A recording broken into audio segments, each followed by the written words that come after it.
The Cabernet barrel selection process is very meticulous at Jordan Winery. We don't have this set formula that we always use the same amount of French oak or the same coopers. We are constantly changing it per the vintage. There are many wineries that buy barrels just ahead before harvest without even tasting the wines. We like to go through harvest, taste the wines, get the flavor profiles, and then purchase barrels based on that. This last November, we made the Cabernet barrel selection process for our 2010 blend. At this point, all of our wines were pressed out after harvest, so we were actually able to taste the flavors. We went through and tasted our 2 years previous of vintages. So we taste both of these for two reasons. So we can taste consistency between the 2 years, and also we're tasting these two different vintages because the 2008 has the full 12 months barrel aging on it, whereas the 2009 only has a part of the 7 to 9 month barrel process. And some of our coopers really take the full 12 months to fully integrate, whereas others integrate a little bit faster. So basically we're just trying to be fair to all the different cooperages. When we do this tasting, we always taste it blind because we all kind of have our favorites in the loop, and so we want to be absolutely sure that we're not showing any preferential treatment.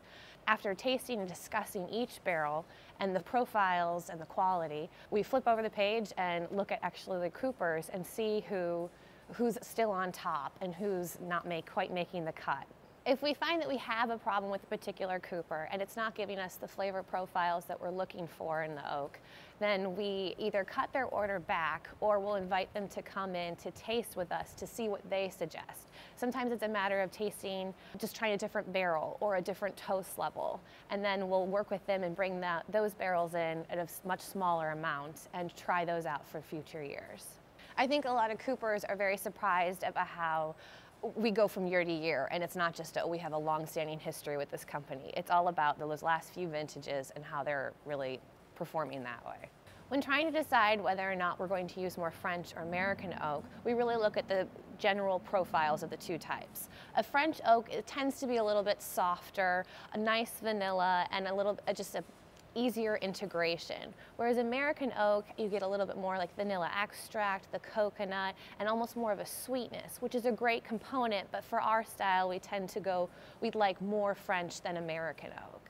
Putting together the 2010 barrel blend was extremely fun, as we were able to go through and taste all of our wonderful grower fruit and the best fruit out of our estates here at Jordan.